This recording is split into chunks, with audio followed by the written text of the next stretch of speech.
You'd think after 15 years of chasing white-collar criminals, dismantling bribery rings, and staring down more than one senator with skeletons in their tax returns, I'd have earned the right to settle into a peaceful suburban existence. You'd be wrong.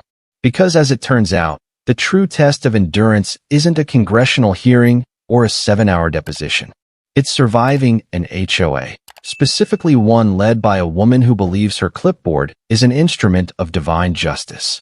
I'm Sarah Mitchell, federal agent, former undercover operative, occasional barbecue enthusiast, and current inmate at Willowbrook Estates, a name that sounds suspiciously like the setting of a horror movie disguised as suburbia.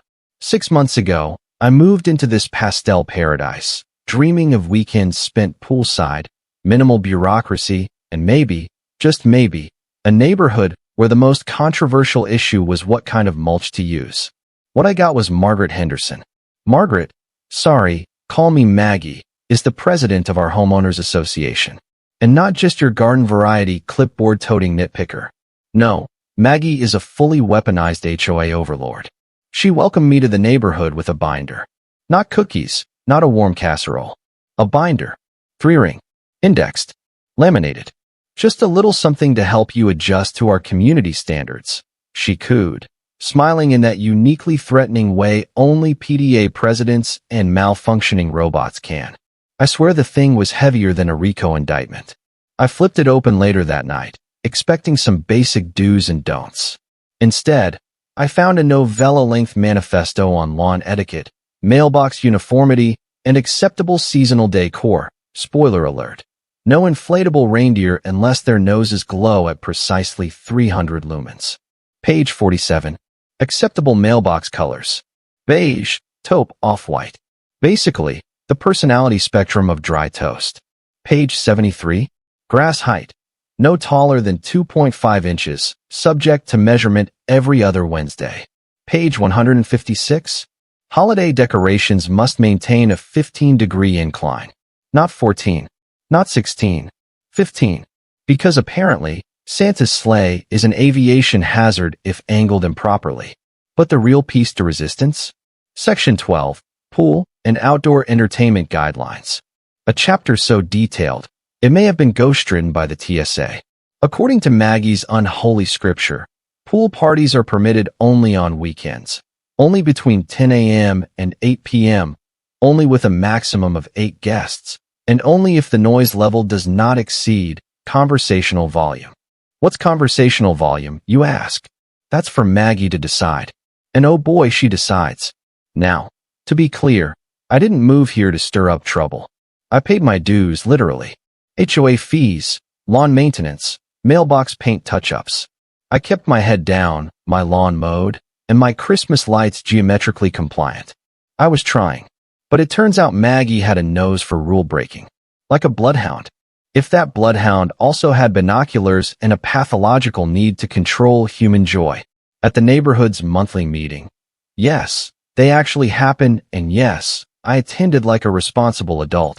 I learned she had personally issued over 200 violations in the past year. 200. In a neighborhood with 45 houses. That's an average of over 4 citations per home. I've investigated Ponzi schemes with fewer red flags.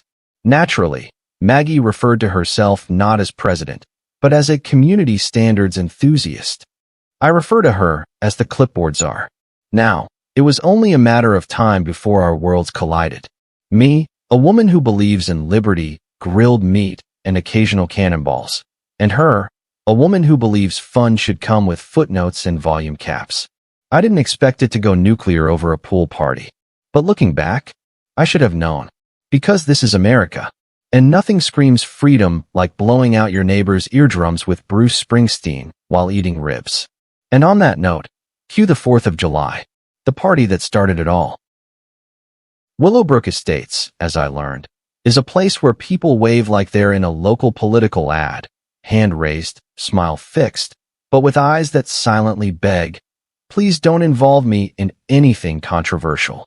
It's a neighborhood designed to look tranquil, provided you ignore the passive-aggressive lawn signs and the looming specter of Maggie's surveillance binoculars. My first few months there were pleasantly uneventful. I followed every guideline, even the ones that read like they were drafted during a fever dream. I matched my mailbox color to the approved palette of desert fog, kept my Halloween decorations so understated they bordered on invisible, and even turned down my doorbell chime after Maggie filed a courtesy notice about it being too melodic. But then came July. You know the 4th of July, right? That holiday where Americans celebrate their independence by blowing things up in their backyards and consuming 3 different forms of meat before noon? Yeah, that one. I figured it was the perfect opportunity to host my first real gathering. Just a small, respectable barbecue with some of my FBI colleagues. No shady characters, just your average patriotic law enforcement professionals with a deep appreciation for grilled hot dogs and national security. I kept it small. 12 guests. Technically over Maggie's arbitrary guest cap of 8, but I figured if I could dismantle organized crime networks, I could survive one afternoon of passive-aggressive clipboard scrutiny. Besides, I had a secret weapon, meticulous compliance. The party was scheduled from 2 p.m. to 7 p.m., comfortably within Maggie's blessed time window. I even bought a decibel meter off Amazon to monitor noise levels. Yes, really. I was that prepared. The guest list read like a Department of Justice highlight reel. Agent Rodriguez, financial crimes, expert in busting shady shell companies and manning the grill. Agent Thompson, cyber division, allergic to sunlight and obsessed with security protocols. Agent Kim, organized crime, terrifying in heels. And a handful of others who'd earned this party by surviving 2 years of tax evasion deep dives and white-collar takedowns. Friday evening, I was mid-grocery haul, arms full of ribs, coleslaw, and the kind of beer that screams, "We're fun but still follow federal law," when the doorbell rang. Cue the Jaws theme. Through the peephole, Maggie, clipboard in hand, smile locked and loaded. I took a breath, straightened my spine like I was about to testify before Congress, and opened the door. "Sarah," she chirped, her voice coated in saccharine and barely repressed suspicion. "I heard from Mrs. Peterson that you're planning a little get-together tomorrow?" "Ah, yes. The Willowbrook grapevine, known in intelligence circles as passive surveillance by nosy retirees. Mrs. Peterson, God bless her, had clearly made it her civic duty to inform Maggie of my every grocery run, package delivery, and apparent intent to commit festivities. Just a small barbecue," I said smoothly, keeping my poker face locked in. If a mafia don had asked me the same question, I wouldn't have blinked. Maggie's smile twitched, like it was struggling under the weight of her disapproval. Of course. Just wanted to remind you about Section 12. We've had some unfortunate events recently." Unfortunate? Her eyes narrowed like she was about to drop a bombshell. "The Johnsons hosted a 6-year-old's birthday party last month. We counted 17 violations. 17. Including, and I quote, excessive whistling, unauthorized bounce house usage, and, brace yourself, someone drank beer directly from the bottle." My blank stare apparently didn't faze her. "It's all in Section 12.7, she continued solemnly. "All outdoor beverages must be consumed in appropriate containers that match community aesthetic standards. Bottle drinking is considered unrefined. I've questioned war criminals with more self-awareness." "Well, I'll make sure we stay refined," I said deadpan. "All bottles will be properly disguised in accordance with the Geneva Convention." That earned me a tight, forced laugh. The kind people give right before calling a lawyer or the cops. "And the guest count?" she pressed. "Just some colleagues. Government employees." Totally true, totally vague. Let her chew on that. Her ears perked up like a hound catching a scent. "Oh, government. DMV? Treasury? State Department? Something like that," I said, smiling. I could feel her clipboard thirsting for details. After she left, I considered giving her more clarity. But then I remembered. This was the woman who cited the Joneses for having wind chimes in an aggressive key. No, Maggie didn't need clarity. She needed a reality check, and she was about to get one, wrapped in FBI credentials and topped with barbecue sauce. What I didn't realize then was just how far she'd go to uphold her suburban surveillance state. And that was before the camera lens came out. Saturday morning dawned sunny and serene, Mother Nature's way of saying, Let's see how chaotic this can get.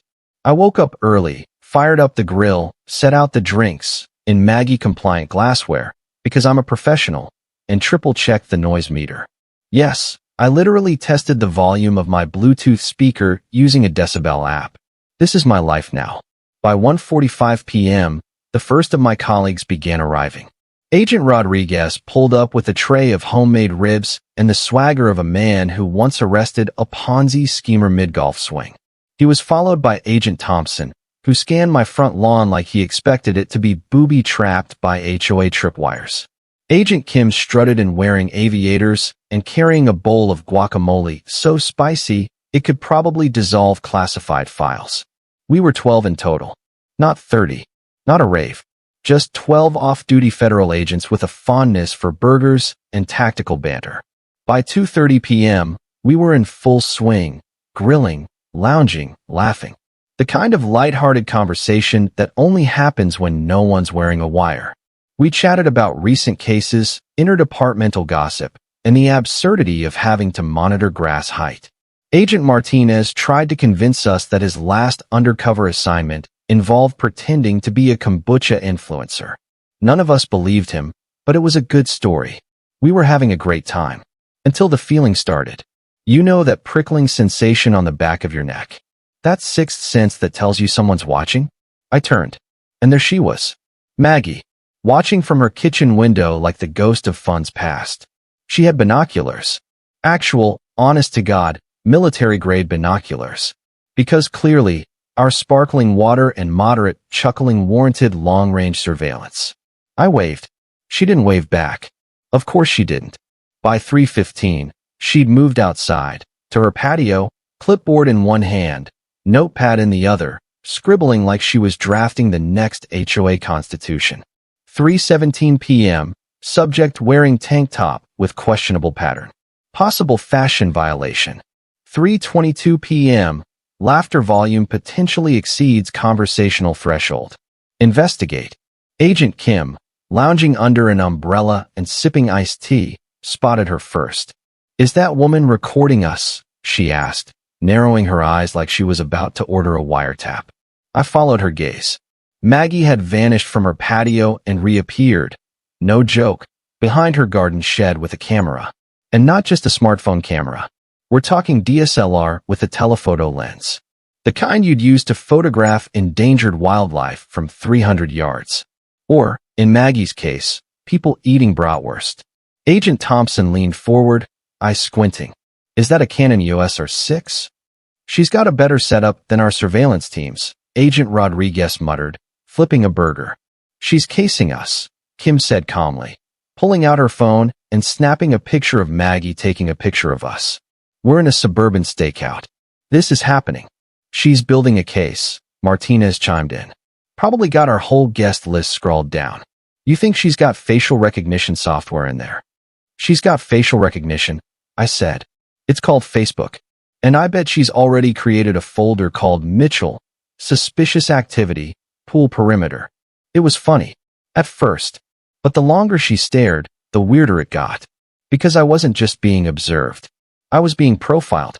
To Maggie, who didn't know a Form 302 from a barbecue rub, we looked like criminals. 12 people, all clearly in shape, all watching their surroundings with the subconscious ease that comes from years of tactical training. A few of us had the subtle tan lines from body armor vests. One of us had a telltale Secret Service haircut.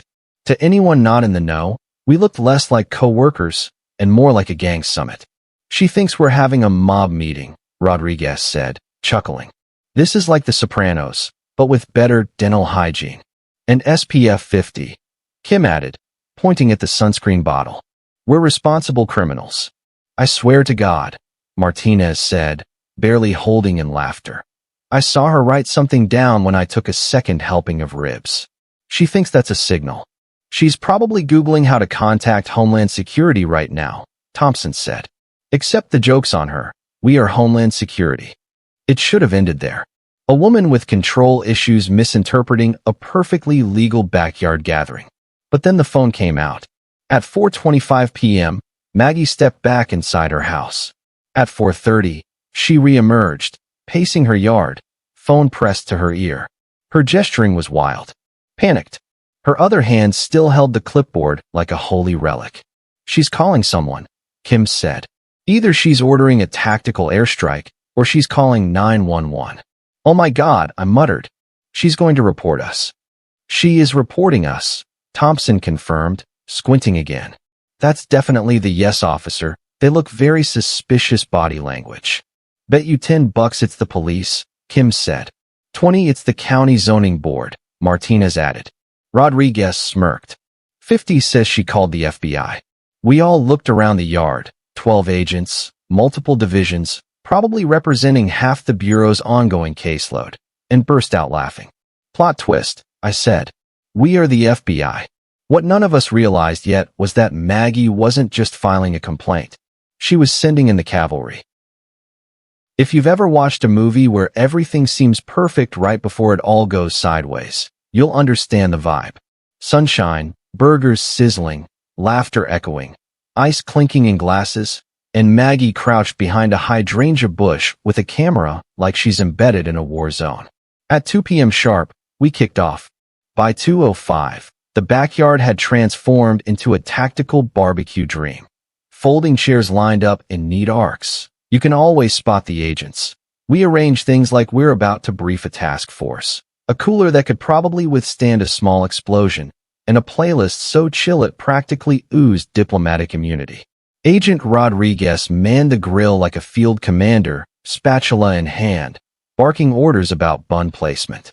I want mustard on that flank. Kim, hand me the tongs, now. Someone handed him a beer, which he poured into a Maggie-approved glass like he was detonating a compliance mine. Agent Thompson roamed the perimeter like he was prepping for a tactical breach. The man hasn't been off duty since 2013. Agent Kim, wearing sunglasses that cost more than my security deposit, held court under the patio umbrella, spinning tales about her last op in New Jersey. Something involving Russian money, a fake yoga studio, and 2 very confused ferrets. By 3 p.m., we were in the sweet spot. Not too rowdy, not too quiet. Just the right mix of banter, burgers, and stories about crimes committed by CEOs who still think Bitcoin is untraceable. The kind of stuff you absolutely want your neighbors to overhear. Unless your neighbor is Margaret, I was born with a clipboard, Henderson. Now, I knew Maggie was petty. But watching her oscillate between her window, the bushes, and that sad little bird bath she thought concealed her camera tripod, that's when I realized. This woman wasn't just enforcing rules. She was on a mission. Around 3:45 p.m., I noticed her getting agitated. More frantic. She was pacing now, phone in hand, stopping every few minutes to furiously write something in her notebook. Probably entries like, 3:48 p.m., suspect in Hawaiian shirt, Rodriguez, laughed too hard. Unclear if weaponized joy. 3:50 p.m., glass clinking suggests alcohol consumption. Glassware acceptable. Vibe threatening. Meanwhile, inside the party, Agent Thompson had taken it upon himself to review my home security system. Again, this outdoor cam has a dead angle at the northeast corner. We should set up a dummy unit. Also, I think your doorbell's lagging by 0.3 seconds. Thanks, Thompson. I'll file that under reasons my UPS guy thinks I'm paranoid. He looked genuinely pleased. Then came the moment things started to unravel. Kim spotted it first, her eyes narrowing behind those high-end aviators. Guys, she said, sitting up straighter, our friend Maggie is now recording video. I repeat, we are under active visual surveillance. Rodriguez leaned over the grill. What is she hoping to catch? Someone grilling without a permit. Us. Existing. Loudly, I said, rolling my eyes. Agent Martinez, the unofficial party DJ, had just started a painfully off-key rendition of Born in the USA. And while he missed most of the notes, he nailed the spirit. Unfortunately, the spirit did not align with Maggie's idea of conversational volume. She's writing again, Kim muttered. Probably adding karaoke terrorism to the charges, Thompson added. I'm honestly impressed, said Rodriguez. She's operating like a one-woman counterintelligence unit. That camera rig? That's a Canon with a 600mm lens. She could catch the serial number off a soda can. The vibe shifted slightly, from amused to professionally intrigued. You see, once you've worked in federal law enforcement long enough, you start recognizing signs. And Maggie? She was escalating. At 4:15 p.m., she made her move. She vanished from her perch, and 5 minutes later, reappeared with what looked like a second notepad. Double notebook mode. That's when you know someone means business. Or is starting a manifesto. She's planning something, Kim said flatly. Should we be concerned? I asked. She's a clipboard away from invoking martial law. We all turned to look. And that's when she pulled out her phone. Not a casual scroll. Not a Facebook check. No. This was an intentional call. The posture, the pacing, the hand gestures. It was pure. I'd like to speak to the manager of National Security, Energy. She's reporting us, I said. About damn time, Rodriguez muttered. I was starting to feel neglected. Thompson was already running through scenarios. Could be 911. Could be HOA emergency hotline. Could be that weird neighborhood alert system she claims connects directly to the sheriff's cousin. Odds she called the police? I asked. Hi, said Kim. Odds she told them we're a domestic terrorist cell? Higher. Just then, Maggie pointed at our backyard. You could practically hear her screeching through the phone. Yes, officer. They're in tank tops and laughing at a volume inconsistent with suburban tranquility. And like clockwork, sirens. Faint at first, distant. Then louder. Closer. Distinct. Rodriguez looked up from the grill, eyebrows raised. Well, here comes the neighborhood. Kim stood and raised her glass. Cheers, folks. Looks like the cavalry's here. Me? I sighed. Put down my lemonade. Straightened my posture. Then I walked calmly to the front yard to greet the arriving law enforcement. I wasn't worried. After all, it's not every day the cops get called on a pool party attended by the FBI. When the first siren cut through the air, there was a split-second pause in our backyard. Like the calm before a bureaucratic storm. Burgers stopped sizzling. Conversation tapered off. Even Martinez halted his karaoke mid-verse. In the USA, oh. I stepped out into the front yard just in time to see the first squad car roll up. A second followed, lights flashing politely, because apparently the threat level was set to mildly unpatriotic. Behind them came an unmarked sedan and, I kid you not, a SWAT van that looked like it had taken a wrong turn on its way to a bank robbery. I blinked. Maggie didn't. She stood at the end of her driveway, practically vibrating with vindication. Clipboard in hand. Camera bag slung over her shoulder like a bandolier. She was ready to present her evidence, prosecute the entire party, and probably declare a local state of emergency if necessary. The first officer out of the squad car was Sergeant Williams. Mid-50s, salt and pepper mustache, the expression of a man who'd rather be literally anywhere else. He approached my yard like he'd just been asked to defuse a birthday balloon. Good afternoon, ma'am, he said, eyeing the perfectly relaxed scene behind me. We got a call about a suspicious gathering? Suspicious? I asked, eyebrows raised. Possibly criminal in nature, he added, pulling out a notepad with the resigned energy of someone who knows this is going in the weird report pile. I pulled out my FBI credentials, held them up, and said casually, Agent Sarah Mitchell. FBI. These are my colleagues. We're having a barbecue. There was a moment. A quiet beat. The kind of beat where a man reevaluates every life choice that led him to this moment. Sergeant Williams took my badge, gave it a once-over, and then looked past me at the patio. Rodriguez was flipping burgers. Thompson was double-checking the decibel meter. Kim was sipping sangria with the air of someone who'd love for someone to try something. I see, he said slowly. Is there a problem? I asked. Well, he scratched his head. Normally I'd say yes. But I think the only thing illegal here is how good that grill smells. That's when Maggie stormed over like she was about to cite the Magna Carta. Officer, she shouted, waving her notebook like it was Exhibit A at The Hague. I demand you take action. I've been documenting violations for over 3 hours. Williams turned slowly. Ma'am, violations of what? The HOA regulations. Noise levels, unauthorized guests, possible open container violations. Open containers, he interrupted. glancing back at the patio where every beverage was in a glass, neatly labeled, and, to Maggie's horror, completely within code. Yes, and they've been discussing criminal activities. I heard them with my own ears. Money laundering, cybercrimes, and organized crime. That's because we investigate those things, I said deadpan. She blinked. What? We're federal agents, Maggie. Agent Kim chimed in, strolling up like she was about to read someone their rights. I'm with organized crime. Rodriguez is financial crimes. Thompson handles cyber. We were talking about our jobs. Maggie looked from one face to the next. Slowly, like her mental filing system was short-circuiting. This wasn't the outcome she prepared for. Her notes didn't have a protocol for suspects turn out to be law enforcement. You're serious? Dead serious, said Thompson, who looked like he was enjoying this way too much. I'd offer you a security audit of your house, but something tells me you'd fail based on your fence height alone. Rodriguez, never one to resist a dig, added. Also, you may want to review the legality of using a telephoto lens to film people in their own backyard. Pretty close to harassment. Sergeant Williams cleared his throat. Ma'am, unless you have evidence of actual criminal activity, like, drugs or firearms or someone planning a heist, I'm going to have to ask you to stop calling 911.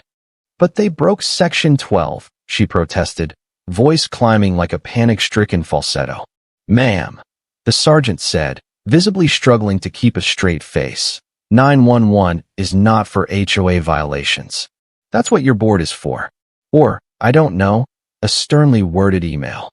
Maggie opened her mouth, closed it, opened it again. She looked down at her clipboard as if it would speak up and defend her. And in that silence, the world shifted. The neighbors, lured out by the sirens and the thrill of drama, were now casually gathered across the street. A few held cups of iced tea. One guy was grilling on his driveway, pretending to coincidentally be outside. Everyone was watching Maggie, and not sympathetically. She saw them. She felt it. That's when the wheels finally came off. I was trying to protect the neighborhood, she snapped. You people don't know what it's like to keep this place under control. Ma'am, Kim said softly, I literally infiltrated a crime family in Queens. I think I've got a decent handle on controlling chaos. Maggie looked around one last time.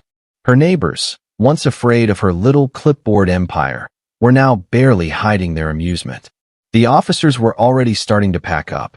And we were still holding glasses, still grilling, still laughing. Because we hadn't broken a single law. And she had just called the police on the FBI. By 6 p.m., the front yard of my house had become something between a low-budget Netflix drama and a reality show reunion episode. The police were packing up their notepads and chuckling as they climbed back into their cruisers. The SWAT van made a quiet three-point turn. Yes, still baffled it was ever here. And the neighbors? Oh, the neighbors. Mrs. Peterson was still pretending to water a patch of lawn that hadn't been green since the Clinton administration.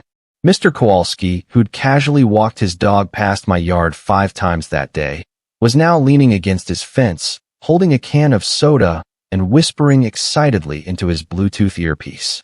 I'm 90% sure he was calling his cousin to tell him, it's happening again. And in the eye of this neighborhood hurricane? Maggie. She stood frozen. Clipboard clutched like a life raft. Her jaw tightened. Her eyes scanned for support, but all she got were subtle smirks and one guy who gave her a slow clap. That was Mr. Ellis from the HOA's Architectural Committee. Apparently, even Maggie's fellow rule lovers had turned on her. Ma'am, Sergeant Williams said one last time, already walking back to his car.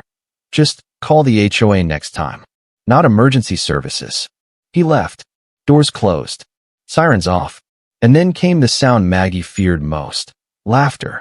Real, unfiltered, freedom-scented laughter. From us. From the neighbors. From life itself, apparently. Agent Kim raised her glass and said loud enough for the entire block to hear. To the most over-policed barbecue in American history. Cheers, echoed around the yard. We returned to the party. Because why not? The burgers were still hot. The beer, in approved glassware, of course, was cold. And the stories? Oh, they flowed like an improperly capped garden hose. Agent Rodriguez leaned over the grill, whispering to me. She looks like someone just defunded her sense of purpose. She's trying to process how she lost control of a party she wasn't even invited to. I replied, watching Maggie slowly trudge back toward her house, clipboard now dangling like a broken shield. Kim joined us at the grill, sunglasses pushed to the top of her head, smirking. You know what this means, right? What? I asked. She's going to retaliate. Not legally, not directly, but with the deadliest weapon in the HOA arsenal. The passive-aggressive newsletter? Exactly, but retaliation would have to wait. Because Maggie had just stepped inside and slammed her front door with the grace of a stage play exit. The neighborhood? Electrified. Did she really call the cops on the FBI? One of the neighbors whispered not so quietly. Oh yeah, another chimed in. I heard them say they were agents. I think one of them teaches interrogation techniques at Quantico. Explains the matching sunglasses. She tried to tell the cops they were laundering money. At a pool party. By 6:30 p.m., the neighborhood grapevine had gone full hydraulic press. Maggie, once feared enforcer of grass height laws and fence paint tones, was now the punchline of every backyard anecdote. And then came the real kicker. Agent Thompson, bless him, had pulled up our Ring camera footage.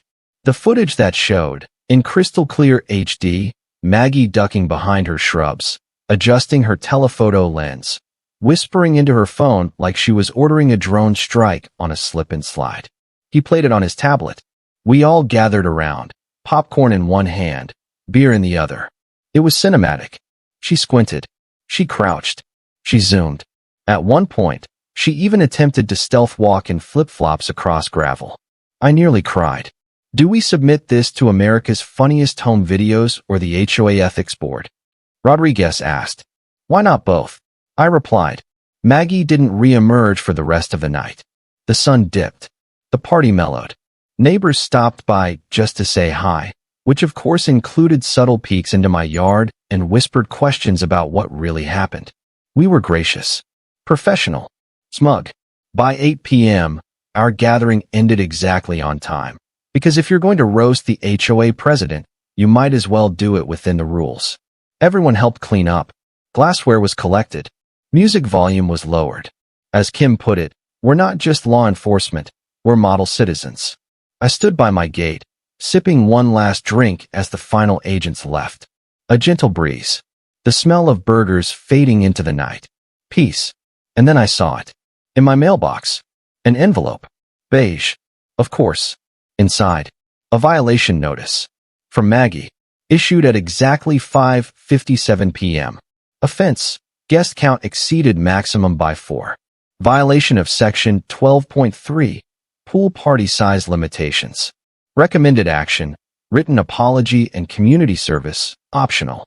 It was timestamped 10 minutes before the police arrived. Of course it was. You ever watch a queen fall off her throne and then pretend she meant to do it? That was Maggie the next morning.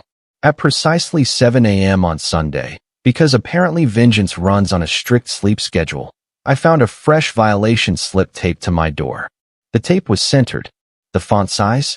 HOA Regulation 12 points Arial. I imagine Maggie stayed up half the night aligning it on the page.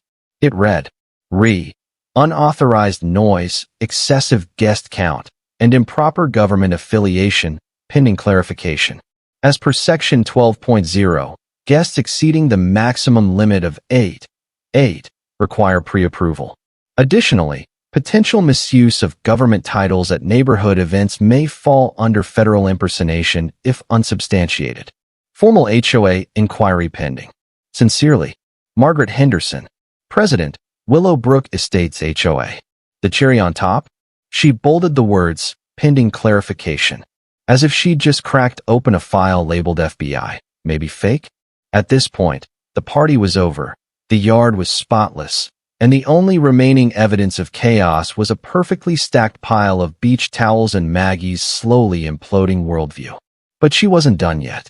By Monday, an email arrived in my inbox with the subject line, Urgent, HOA Emergency Meeting, Unauthorized Law Enforcement Activity.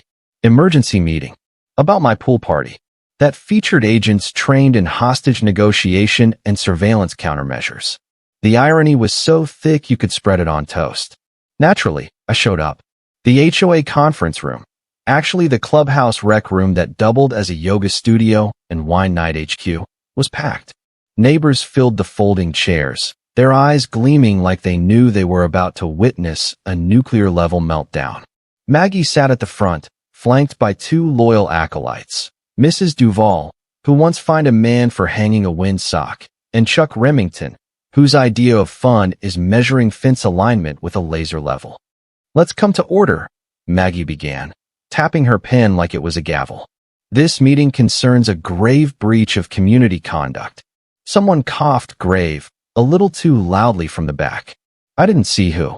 Probably Martinez. He was just dropping by from the FBI office with a coffee and a smile that could power a small village. Maggie continued, holding up her favorite prop, the clipboard.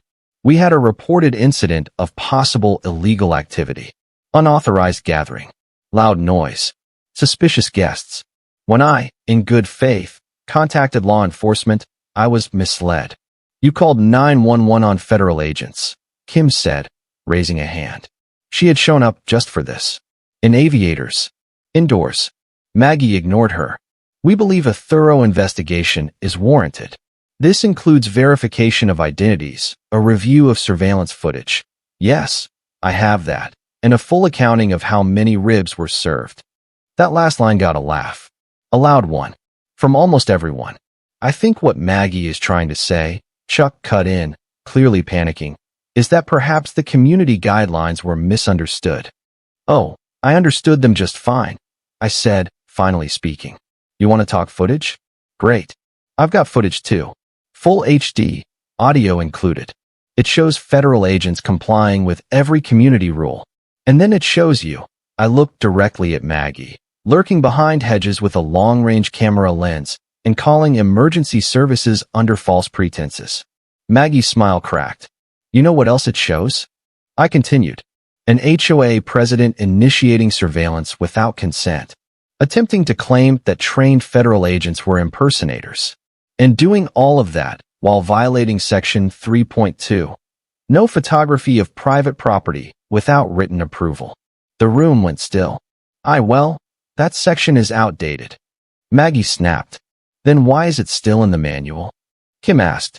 "Page 62, paragraph 2. I read it this morning, along with your bylaws and your complaint history. You're due for a procedural review." "Of what?" Maggie asked, voice thin. "Your presidency." Now that got everyone's attention. Rodriguez stood up in the back, holding a beige envelope. "As a homeowner and now HOA member in good standing, I'm submitting a motion to suspend the current president pending review of conduct detrimental to the community." Seconded. Thirded. Voted. By Tuesday, Maggie had been temporarily removed pending a full vote. By Friday, she was out. The final tally? 41-2. Chuck and Mrs. Duval held the line, bless their hearts. Agent Rodriguez, naturally, was voted in as interim president to stabilize the community, as he graciously put it. His first order of business?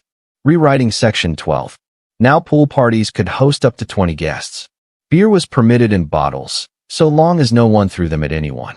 And conversational volume was officially redefined as anything not requiring noise-canceling headphones.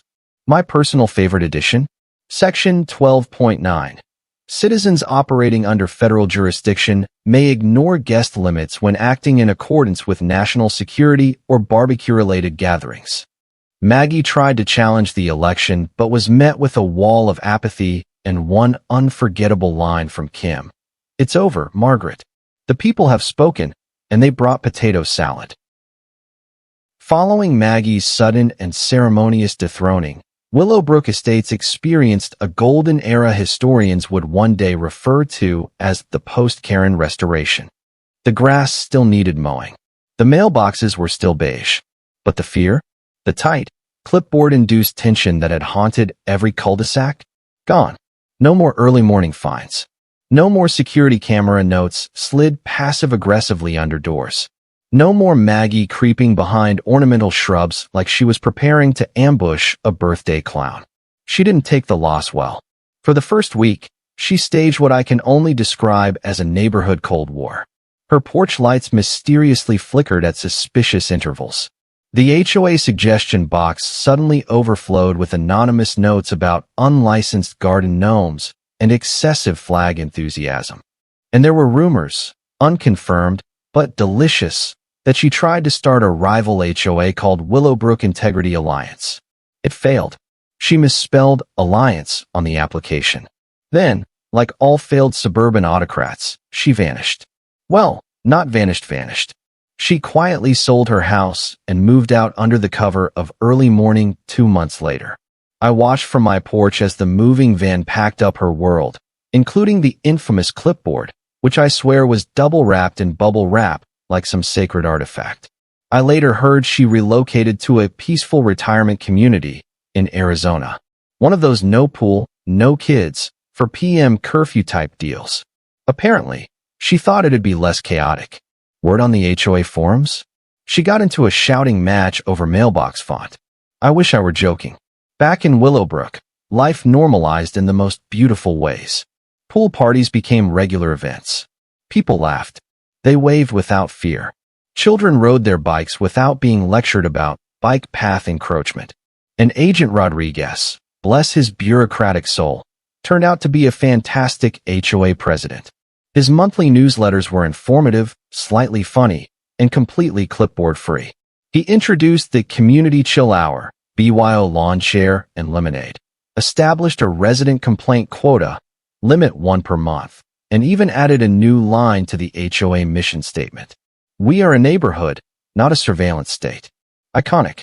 As for me, I went back to work on Monday, full of stories. When my supervisor asked how my weekend was, I said, I diffused a hostile domestic conflict using burgers, sarcasm, and the Constitution.